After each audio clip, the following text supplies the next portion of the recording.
ओम शांति। हम सुन रहे थे वंदे मातरम।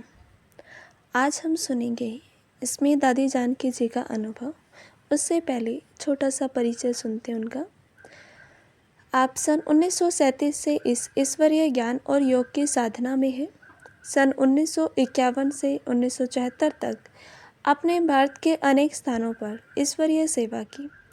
सन 1974 में आपने लंदन में जाकर ईश्वरीय सेवा कर 100 देशों में ईश्वरीय विश्वविद्यालय की शाखाएं खोली हैं। आप विदेश में सेवा केंद्रों की निमित्त संचालिका हैं। सन 1983 से आप ईश्वरीय विश्वविद्यालय की अतिरिक्त मुख्य प्रशासिका हैं।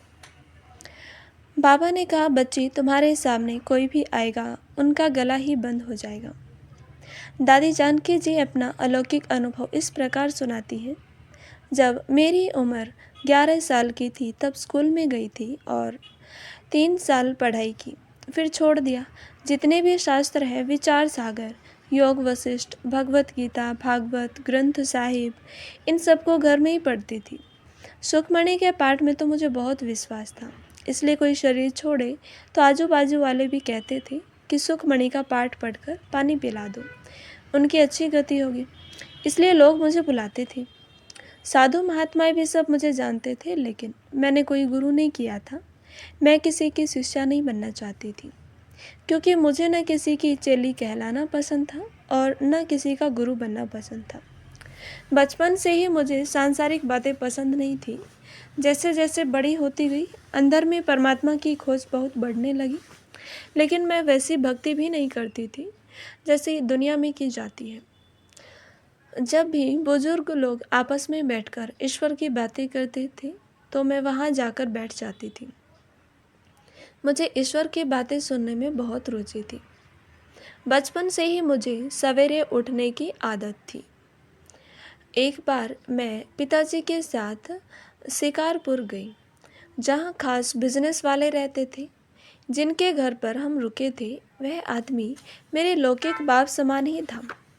मैं सुबह उठकर शांति में अपने पूजा घर में बैठा था। मेरे लौकिक बाप ने भजन कीर्तन किया। मुझे आश्चर्य लगा कि वह व्यक्ति शांति में बैठा था, कुछ भजन आदि नहीं गा रहा था, फिर भी उसका मस्तक बहुत चमक रहा था। मैंने उस व्यक्ति से पूछा, आप क्या कर रहे थे? वह कुछ नहीं बोला, चुप था। मुझे छोटी सी 10 साल की लड़की समझकर उत्तर नहीं दिया होगा। मैंने फिर उनसे पूछा, आपने कुछ किया ही नहीं, न हवन, न पूजा पाठ, न गीत भजन। मेरे बहुत पूछने पर बड़े मुश्किल से बोला, मैं विष्णु जी का ध्यान करता हूँ। मैं समझ गई कि यह सच्चा भक्त है। फिर मैंने पूछा, आप कैसे ध्यान करते? उसने बोला, तुमको क्या बताऊँ, मैं अंदर ही अंदर विष्णु जी का ध्यान करता हूँ, बस अंदर शांति का अनुभव होता है। तब मुझे पहली बार पता पड़ा कि सच्ची भक्ति क्या होती है। परमात्मा के प्रति मेरी लगन देख बड़े बुजुर्ग मुझे बहुत प्यार करते थे। घर में बचपन से ही सवेरे उठने की आदत डली थी। सवेरे उठकर गीता पढ़ने के बाद फिर टहलने जाती थी। बाबा मुझे लौकिक में भी जानते थे। यह सन 1937 की बात है। एक दिन सवेरे पिताजी के साथ घूमने जा रही थी और बाबा बगीचे से टहलकर वापस आ रहे थे। मैं जैसे ही बाबा के सामने पहुंची तो बाबा ने बड़े प्यार से दृष्टि दी।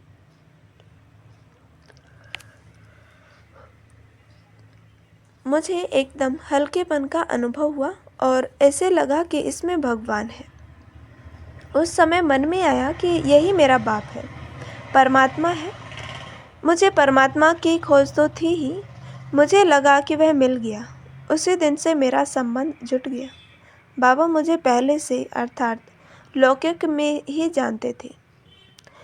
उस समय भी मुझे बाबा बहुत प्यारे लगते थे, क्योंकि बाबा में आकर्षण बहुत था।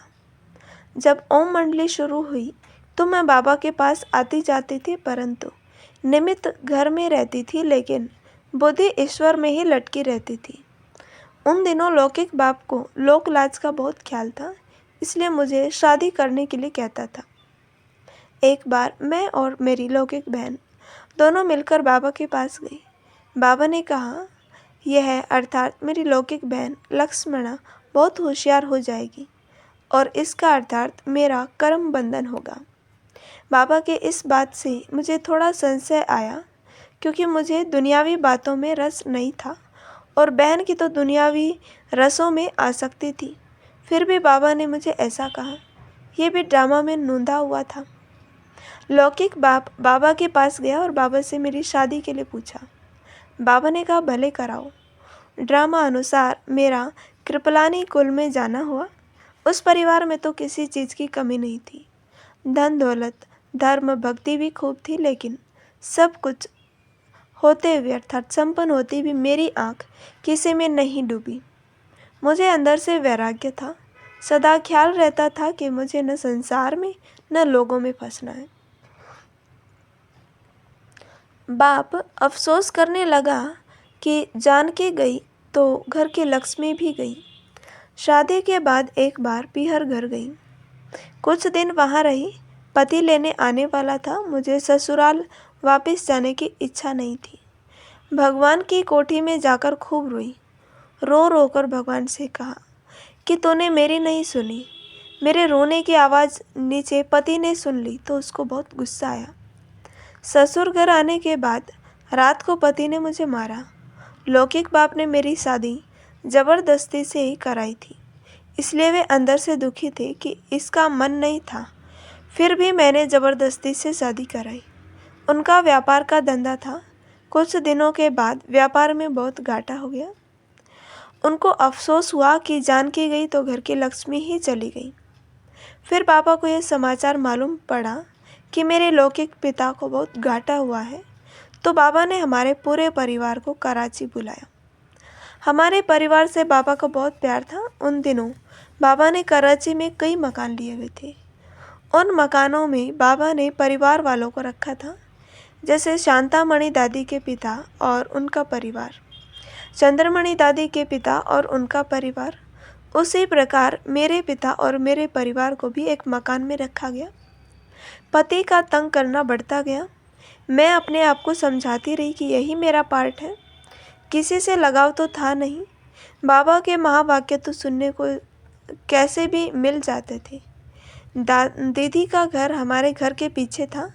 दीदी मुझे बाबा के महावाक्य नाले में से भेजती थी और मैं बाथरूम में जाकर पढ़ती थी।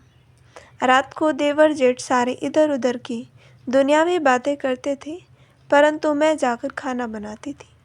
यह बात मेरी सास को बुरी लगती थी। कहती थी कि तुम खाना बनाओगी तो हमारे घर की इज्जत चली जाएगी, नौकर को खाना बनाने दो।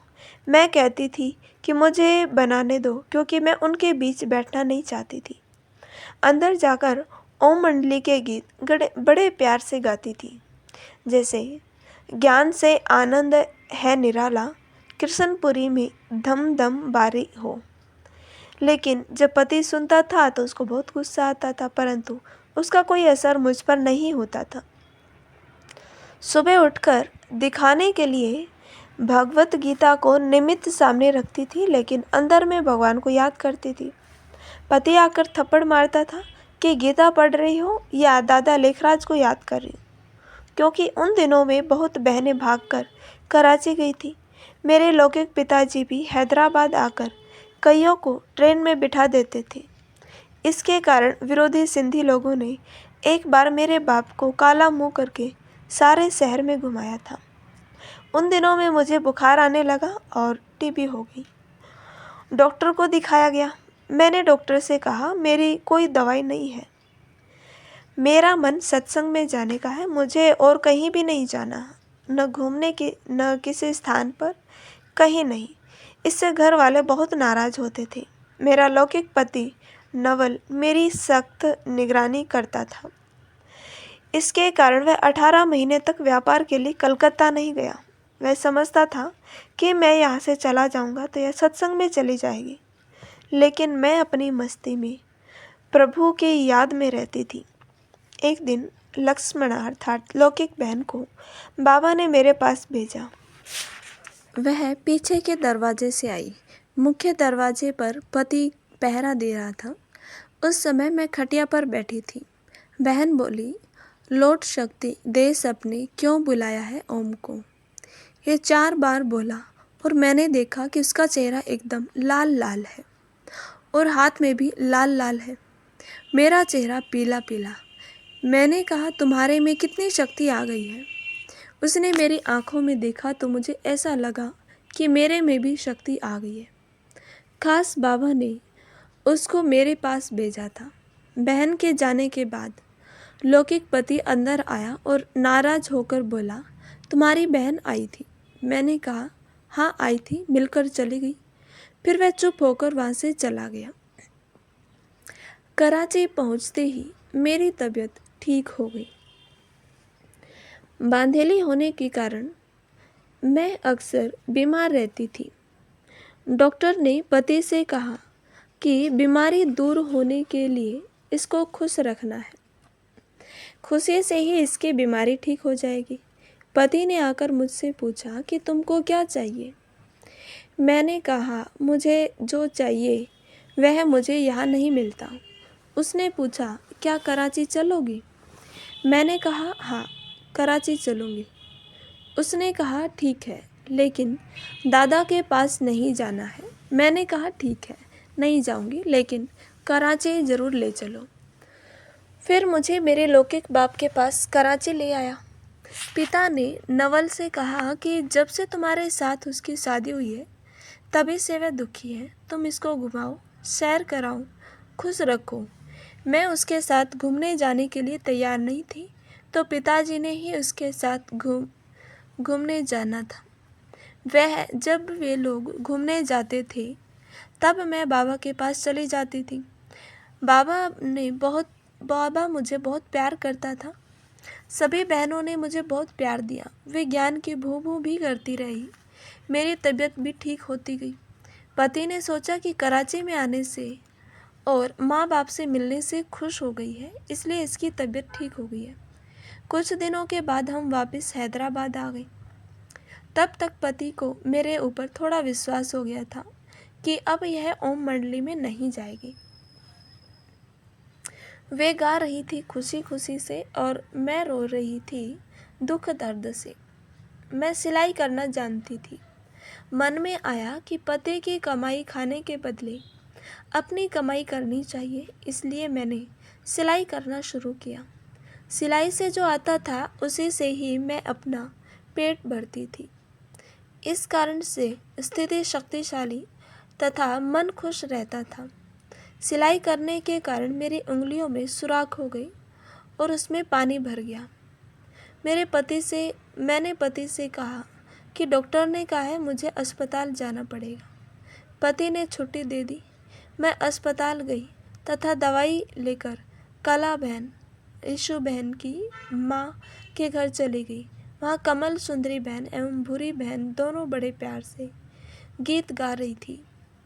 मंडली माता गोद प्यारी अमृत न्यारी, कंसपुरी में धमधम वारी, गोपियाँ रड़ी जरो जारी।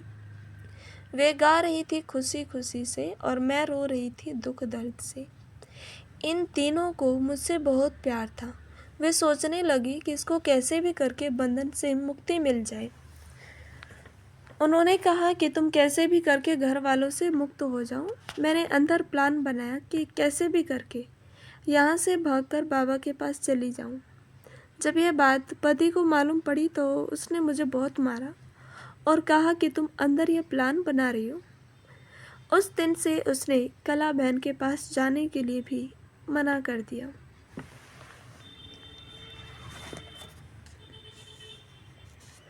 मुझे लगा कि मैं तो नर्क में हूँ। कुछ दिनों बाद कराची से मेरे माता पिता कला बहन के पास आए।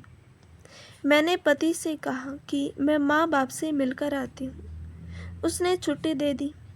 उस रात ऐसा प्लान बनाया कि मुझे कोई देखे भी नहीं और मैं बाबा से मिलकर आ जाऊँ।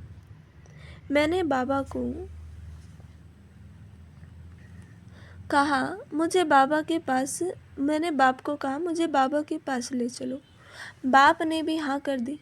रात को 11 बजे घोड़ा गाड़ी में घूंघट डालकर बैठ गई ताकि कोई मुझे देखे नहीं क्योंकि पति का घर भी उसी रास्ते पर था। गाड़ी में बैठकर बाबा के पास पहुंच गई। वहां पहुंचकर देखा कि सभी सफ़ेद वस्त्रों में फरिश्ते लग रहे थे।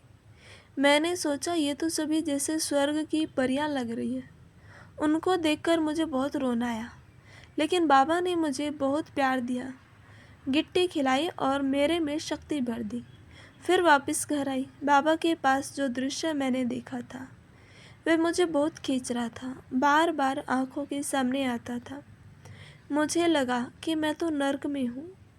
पति ने सोचा कि इसने मेरे से बहुत मार खाई है, शायद अभी सुधर गई है। कुछ दिनों के बाद लौकिक बाप घर पर आया। ड्रामानुसार उस दिन घर पर कोई नहीं थे। सभी संबंधियों के घर गए थे। लौकिक पिता ने एक कागज दिखाते हुए कहा कि यहाँ तुम्हारे हस्ताक्षर चाहिए। बैंक में तुम्हारे नाम से पैसा पड़ा है, वह निकाल कर तुमको दे दूंगा। मैंने हस्ताक्षर कर दिए। उस दिन के बाद रंगीन कपड़े भी पहनना छोड़ दिया। सफ़ेद कपड़े पहनना शुरू किया क्योंकि उन दिनों सास मर गई थी। पति ने सोचा कि घर में माँ की मृत्यु हुई है, इसलिए इसने सफ़ेद कपड़े पहने हैं। मैंने लौकिक बाप से कहा था कि फलानी रात को घर पर आना। रात में पिताजी आए। मुझे शादी में घर से जो जेवर मिले थे उनको ससुर घर के जेवर से अलग कर एक दूसरे डब्बे में रखा था। मैंने उसके हाथ में जिस डिब्बे में पीहर घर के जेवर रखे थे वह दे दिया और कहा कि यह डिब्बा बाबा को दे देना। पिताजी के साथ मैं कला बहन के घर तक गई। इस पर पति ने हंगामा कर दिया कि जानकी भाग गई है। मैंने वापस घर आकर पति से कहा कि बाप आया था पैसे देने के लिए, यह देखो पैसा है। फिर उसको विश्वास हुआ कि यह दादा के पास नहीं गई थी। पति ने सोचा कि इसने मेरे से बहुत मार खाई है, शायद अभी सुधर गई है। उसके बाद वह व्यापारार्थ कलकत्ता चला गया। मेरा कर्म बंधन टूट गया और मैं आज़ाद हो गई। ये टॉपिक हम कल सुनेंगे। इसके लिए इस चैनल पर बने रहें। इस चैनल को सब्सक्राइब करें, लाइक करें और शेयर करें। ओम शांति।